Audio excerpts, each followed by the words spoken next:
زبور کی کتاب باب 21 کی تلاوت۔ فتح یابی کے لیے شکر گزاری۔ اے خداوند، تیری قوت سے بادشاہ خوش ہوگا، اور تیری نجات سے اسے نہایت شادمانی ہوگی۔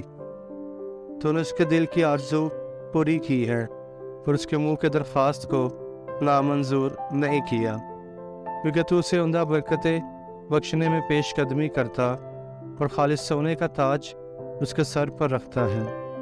اس نے تجھ سے زندگی چاہی اور تو نے بخشی، بلکہ عمر کے درازی ہمیشہ کے لیے۔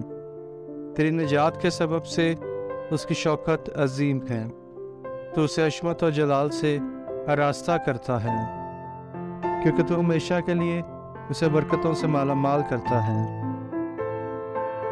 اور اپنے حضور اسے خوش و خرم رکھتا ہے، کیونکہ بادشاہ کا توکل خداوند پر ہے، اور حق تعالیٰ کی شفقت کی بدولت اسے ہرگز جنبش نہ ہوتی۔ تیرا ہاتھ تیرے سب دشمنوں کو ڈھونڈ نکالے گا، اور تیرا دائنا ہاتھ تجھ سے کینہ رکھنے والوں کا پتہ لگا لے گا۔ تو اپنے قہر کے وقت ان کو جلتے تنور کی مانند کر دے گا۔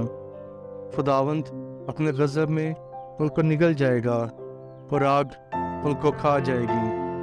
تو ان کے پھال کو زمین پر سے نابود کر دے گا، اور اس کی نسل کو بنی آدم میں سے، کیونکہ انہوں نے تجھ سے بدی کرنا چاہا۔